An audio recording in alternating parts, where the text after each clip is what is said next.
Let's look at how well Dislyte is doing for the past couple of months after the CN version release. So right here I have the gacha revenue. I'll leave the link in the description down below. Very useful website. The data that they get is from Sensor Tower. So Dislyte JP server is looking pretty solid, completely smashing all of its competitor. January, they made 20,000, absolutely game breaking. February, they made 50,000, and then March, they made also 50,000. So no net increase from February to March, which is not looking too good for the JP server. The JP server has been pretty much dead on release. Like nobody plays on the JP server because I don't think the market in JP is that big for Dislyte. They tried to release some of the Japanese mythological gods, but it didn't work out. So yeah. Now let's take a look at the global server. In January, before the release of the CN version, we got 700,000, and then in February we got 1 million. This is with the release of Fu Fengshun. So his banner lasted about 2 weeks in February, and then also we got Yuran, right? But Yuran, nobody went for him. It's mostly just Fushi that people went ham for. So we went to 1 million revenue. This is also with the release of the CN version. So we widened our market in the China region. And then in this month right here, we only made 900,000 on March 2024. In March, we got Fumitsuki, which is also not really that big. And then we also got Ikki. Surprisingly, with the release of Ikki, a new Shimmer 5-star, which is really crazy as well, meta changing for PvP, we only made 900,000 in terms of revenue, which is very low. And I think it's only going to go down. I think the global server is already at its equilibrium, which means like every month we can expect to either reach like 700,000 or a million. If there's no marketing done for this game, the global server would just remain like below 1 million revenue, I think. Anniversary, I think if they don't do any marketing, I think the revenue is just going to stay the same. If they do marketing, then I think we can maybe reach like 2 million, but I think that's also stretching it. Dislyte is kind of old at this point, and there's new games launching, and also Lilith just released AFK Journey, and every video that you go is now ads for AFK Journey. You don't really see Dislyte ads at all anymore. Now let's take a look at the CN version. I want you guys to predict in the comments below how well the CN version is doing. 3, 2, 1, boom. There we go. We expected this to happen. Every gacha game has this cycle, but not to this extent, right?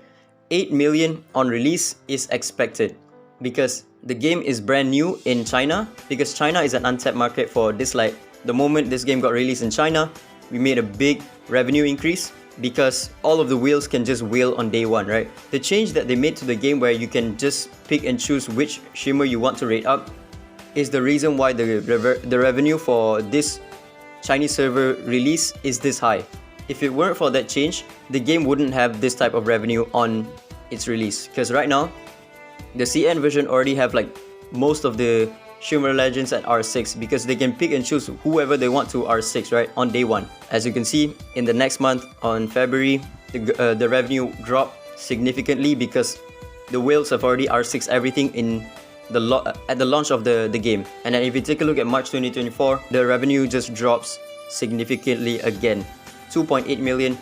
This is rough estimate. If you take a look at this one, iOS is only 1 million, but this website goes through a multiplier of 2.75 to make an estimation on what the total revenue is right now, because this 1 million is not all of its revenue. As you can see, Android does not have the revenue section right here, so they run through that multiplier to sort of gauge how much the total revenue of the game is on platforms that they cannot get the revenue from, right? So that's the deal. So 2.8 million, still very good, but a drastic decrease from 5.5 million because again, the whales have already R6 everything in first or the second month, and it will continuously go down if there's no marketing done for this game.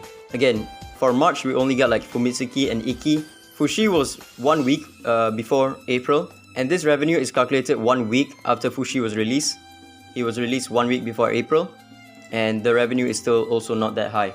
It's looking pretty grim even with the release of Ikki. I think whales aren't whaling enough. Even in the global server, we went down in terms of revenue with the release of a Shimmer Net 5, which is unheard of. Nothing to say about the JP version, right? It's I think there's only like 1 or 2 spender in the game. And then even in the CN version, we're looking pretty downhill right now. Now I just want to discuss about the future of Dislyte and make my predictions on what type of feature or event, pay to win features or event, that they might add in the foreseeable future. With the revenue declining every month drastically, even in across all of the servers, right? JP, Global, and even CN version. I think the main reason is because Dislyte has a PT system. I don't want to say this, but adding a PT system is good for the consumers, but it's very bad for the game. If you ever played Dokkan Battle does not have a PT system. You can go endlessly trying to get a specific character, and that's the reason why it makes so much revenue, right? The whales will keep on spending until they get that character to max out. But in Dislyte, you can spend a specific amount of dollars to R6 or max out a specific character. If I wanted to max out Fushi, all I need to do is go to the plaza, buy all of the wish stones back, and then get him 7 times. That's it. It's guaranteed right here. There's no RNG to it. I need a set specific amount of money to spend, and I'm guaranteed to get a max out Fushi. Same thing for Mateo. Same thing for Ahmed. And also, with the changes that they made to the Shimmer pool, it's good for consumers, but it is not good for the game. Now I can just pick and choose whoever I want, which means there is no sense of urgency for me to get that specific character on release. So a prime example of this is Ikki. Right now in my server, this is server 1, I don't see a single player with an R6 Ikki.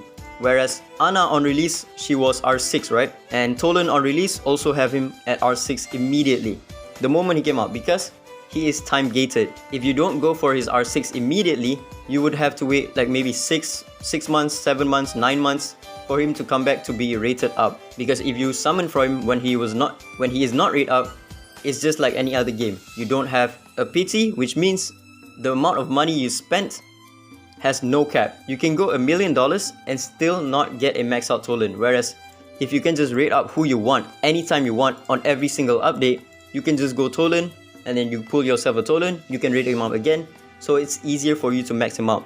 You need a set specific amount of money to max him out. Again, I'm not saying it's cheap, I'm saying that there is no RNG involved for you to max out a character. Why this is bad?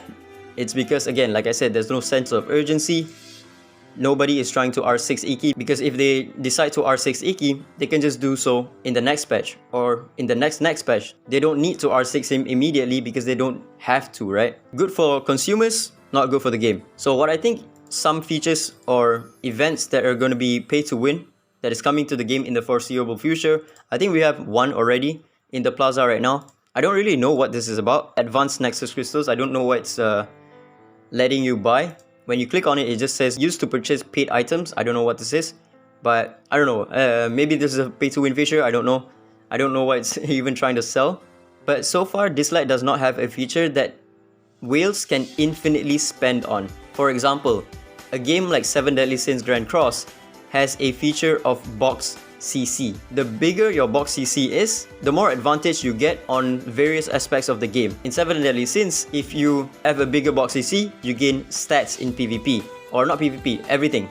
PvP, PvE, every single content in the game, you get additional stats to all of your heroes, right? Units. In Dislyte, it doesn't have that sort of feature except for this one right here. Materia Research Lab. This is kind of like the baby version of the box CC in 7 Deadly Sins. You gain a bit of stats, but again, this one has a cap. In 7 Deadly Sins, nobody can reach the cap because whenever someone is close to reaching the cap, they will just increase the box CC threshold. If you scroll down right here, this one says stay tuned, so it might be open maybe in the foreseeable future. So yeah, this is like the baby version of the box CC. So what I think, Lilith might add a feature for whales to spend endlessly. I'm not saying it's good for consumers. Even whales don't like that feature. It's just that when a feature like that is added, whales are obligated to spend because they want a competitive advantage over other players, right? It's not that whales want this type of feature. It's just that when it's in game, you are obligated to do something about it as a player. Even as a free-to-play player, I will try my best to max out this Materia Research Lab to gain competitive advantage over other players, even though I hate this feature right here. I completely hate it. This is a terrible feature for consumers, but it is in the game already, which means I have to maximize the use of it. Same as Will. So what Lilith might do to sort of mimic the box CC in 7 Elites Grand Cross is by adding the box CC in Dislyte. We already have a power system in the game. More power you have overall in your roster from all of your characters, you will gain a competitive advantage over other players. Again, I'm not saying it's a good feature, it's very bad, but it makes the game a lot of money. So right now, when they do add this type of feature, box CC feature in Dislyte, the whales will R6 D6 every single character in the game. It is like an infinite money glitch for Lilith, because right now units like, for example, Cecilia Cecilia doesn't need to be D6 and she doesn't need to be max skilled up, but with this feature right here, you need her to be max skilled up, you need her to be D6 to gain more power so that you can get more advantage over other players for all of your teams, right? A unit like Yuhime, you don't need her to be at R6, you don't need her to be at D6, you don't need skill ups on her, but the moment the box CC feature rolls in Dislyte, then the whales will be obligated to R6, D6 and max skill up her. It will give them more power, therefore more competitive advantage over other players. That's one thing that I think they might add in the distant future. Maybe not now, because the revenue still looks pretty good. I think when the revenue drops like 1 million in the CN version, they might do something about it. Again, I have to hammer it down once again, it is not a good feature, but it will make the game a lot of money. I hate the feature, the whales hate the feature, but once it rolls into the game, the whales will be obligated to R6 and D6 and max skill up every single character. Because right now, half of the roster is kind of useless, you don't even need to pull them. Some whales don't even R6 every single Esper anymore. Like for example, you rarely ever see Haley R6. She's always either R0 or R2, never R6, because she doesn't need it, right?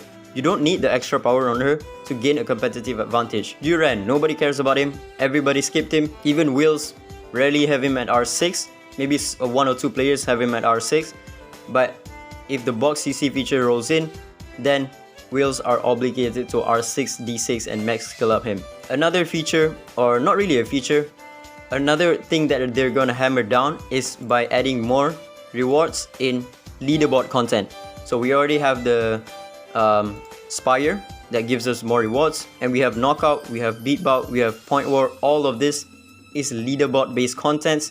Even Falsetto Fantasy is also leaderboard content. In the future, they will add more leaderboard contents, so it incentivizes you to summon or spend more into the game, right? I think this is inevitable. If you play AFK Arena for like 1 minute, you will realize that everything is leaderboard content at this point. Dislyte is already in the path of AFK Arena, and I think Lilith will hammer down instead of backing out of putting rewards in the leaderboard content, right? And I think the last thing is, after some time, they will probably revert back this whatever shimmer you want to rate up, because it is kind of hurting them. Without that sense of urgency, like I mentioned just now, players aren't R6ing Ikki anymore. Even the biggest whale in the server right now, in my server, does not have an R6 Ikki. If you go to leaderboard right now, Bravel, the biggest whale in the server, only has Ikki at R3.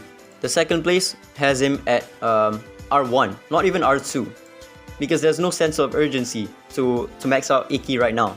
You can just max him out whenever you want, right?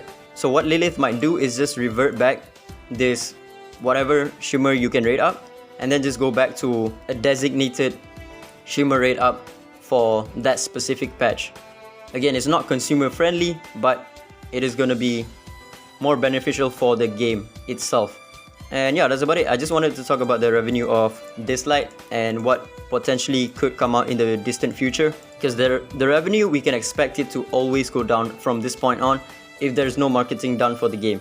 The CN version has already reached its peak on launch. It will only go down from this point on because the whales have already R6 all of the Espers that they want, right? If new Espers were to come out and they are extremely good, it will only bump up the revenue by maybe 1 million at most, because in Dislyte, it is very easy for you to max out a specific character. Fushi, for example, he's an R6 Esper. R0 he's kind of meh, but at R6, he becomes a beast, right? So the whales will R6 him, but they only need a specific amount of money to do so. They won't go endlessly trying to max him out and spend like 100,000 on Fushi. That's not a thing. They will at maximum maybe spend 10k on Fushi, because you only need 7 copies of Fushi, and getting 7 copies of Fushi is guaranteed through the wish stones, right? Again, it's good for consumers, but it's not good for the game. Let me know what type of pay-to-win events or features that Lilith might add to the game in the distant future. That's about it. Ciao.